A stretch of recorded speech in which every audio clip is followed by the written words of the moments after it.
Graças e paz a todos, eu me chamo Henrique Ramos, este é o hashtag Oportunidade para Testemunhar. No vídeo desta semana, queremos aproveitar uma situação bem oportuna para testemunharmos.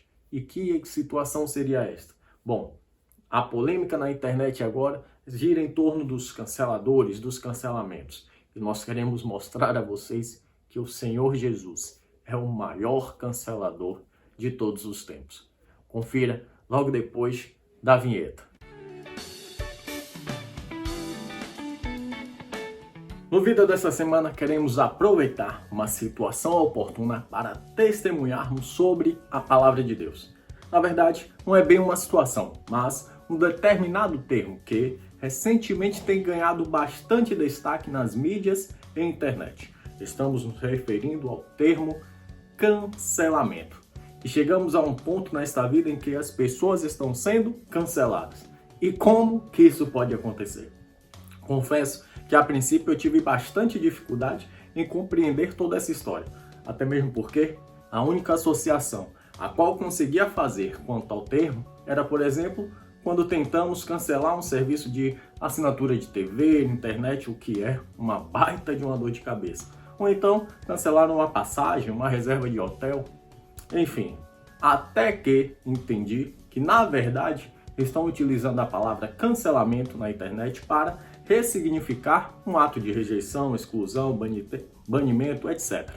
Com esta ressignificação, se criou o termo cancelador, canceladora, que ainda não tem significado nos dicionários, nem mesmo nos virtuais, pelo menos até a data de postagem deste vídeo. Diante de tamanho frisson gerado com o assunto, nos veio a curiosidade sobre o que nos diz a Bíblia, ou seja, a palavra de Deus, a respeito de tudo isso. E então, depois de muita meditação, estudo e pesquisa, constatamos que o Senhor Jesus é o maior cancelador de todos os tempos. Sim, isto é verdade, é bíblico. Mas é verdade também que antes de ser um cancelador, Jesus também foi cancelado. Primeiro, por aqueles a quem ele veio salvar. Quem creu na nossa mensagem e a quem foi revelado o braço do Senhor. Ele cresceu diante dele como um broto tenro e como uma raiz, saída de uma terra seca. Ele não tinha qualquer beleza ou majestade que nos atraísse. Nada havia em sua aparência para que o desejássemos. Foi desprezado e rejeitado pelos homens. Um homem de dores, experimentado no sofrimento. Como alguém de quem os homens escondem o rosto, foi desprezado. E nós não o tínhamos em estima. Veio para o que era seu, mas os seus não o receberam. Foi cancelado por alguns dos próprios discípulos. Filipe encontrou Natanael e lhe disse: achamos aquele sobre quem Moisés escreveu na lei e a respeito de quem os profetas também escreveram. Jesus de Nazaré, filho de José. Perguntou Natanael: Nazaré? Pode vir alguma coisa boa de lá? Disse Filipe: venha e veja. Sabendo em seu íntimo que os seus discípulos estavam se queixando do que ouviram, Jesus lhes disse: isso os escandaliza? Que acontecerá se vocês virem o Filho do Homem subir para onde estava antes? O Espírito dá vida, a carne não produz nada que se aproveite. As palavras que eu disse são Espírito e vida. Contudo, há alguns de vocês que não creem, pois Jesus sabia desde o princípio quais deles não criam e quem o iria trair. E prosseguiu: é por isso que disse a vocês que ninguém pode vir a mim, a não ser que isso lhe seja dado pelo Pai. Daquela hora em diante, muitos dos seus discípulos voltaram atrás e deixaram de segui-lo. Cancelado também pela própria família. Depois disso, Jesus percorreu a Galileia, mantendo-se deliberadamente longe da Judéia, porque ali os judeus procuravam tirar-lhe a vida. Mas, ao se aproximar da festa judaica das cabanas, os irmãos de Jesus lhe disseram: você deve sair daqui e ir para a Judéia, para que os seus discípulos possam ver as obras que você faz. Ninguém que deseja ser reconhecido publicamente age em segredo. Visto que você está fazendo estas coisas, mostre-se ao mundo, pois nem os seus irmãos criam nele. Entretanto, como nos diz o título deste vídeo, nós queremos mostrar o aspecto cancelador do Senhor Jesus Cristo. Primeiro, ele foi cancelador, pois cancelou a escrita de dívida que tínhamos com Deus. Quando vocês estavam mortos em pecados e na incircuncisão da sua carne, Deus os vivificou com Cristo. Ele nos perdoou todas as transgressões e cancelou a escrita de dívida que consistia em ordenanças e que nos era contrária.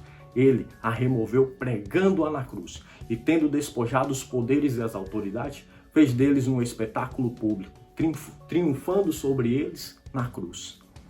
Cancelou toda a condenação sobre nós. Portanto, agora já não há condenação para os que estão em Cristo Jesus, porque por meio de Cristo Jesus, a lei do Espírito de vida me libertou da lei do pecado e da morte. Cancelou o domínio do pecado, pois o pecado não os dominará, porque vocês não estão debaixo da lei, mas debaixo da graça. Cancelou o poder da morte. Irmão, eu declaro a vocês que carne e sangue não podem herdar o reino de Deus. Nem o que é perecível pode herdar o imperecível. Eis que eu digo um mistério: nem todos dormiremos, mas todos seremos transformados no momento, no abrir e fechar de olhos, ao som da última trombeta. Pois a trombeta soará, os mortos ressuscitarão incorruptíveis e nós seremos transformados, pois é necessário que aquilo que é corruptível se revista de incorruptibilidade e aquilo que é mortal se revista de imortalidade. Quando, porém, o que é corruptível se revestir de incorruptibilidade e o que é mortal de imortalidade, então se cumprirá a palavra que está escrita: a morte foi destruída pela vitória. Onde está a morte, a sua vitória? Onde está a morte, o seu aguilhão? O aguilhão da morte é o pecado e a força do pecado é a lei. Mas graças a Deus que nos dá a vitória por meio de nosso Senhor Jesus Cristo. Mas, sem dúvidas, o que nos atesta a característica de maior cancelador de Jesus foi o autocancelamento que ele fez por amor a mim e a você, para que todos esses cancelamentos que vimos possam surtir efeito em nossas vidas. Indo um pouco mais adiante, prostrou-se com o rosto em terra e orou: meu Pai, se for possível, afasta de mim este cálice. Contudo, não seja como eu quero, mas sim como tu queres. Seja a atitude de vocês a mesma de Cristo Jesus, que, embora sendo Deus, não considerou que o ser igual a Deus era algo a que devia apegar-se, mas esvaziou-se a si mesmo, vindo a ser servo, tornando-se semelhante aos homens, e sendo encontrado em forma humana, humilhou-se a si mesmo e foi obediente até a morte, e morte de cruz. Amém? Que Deus siga lhe abençoando em nome de Jesus.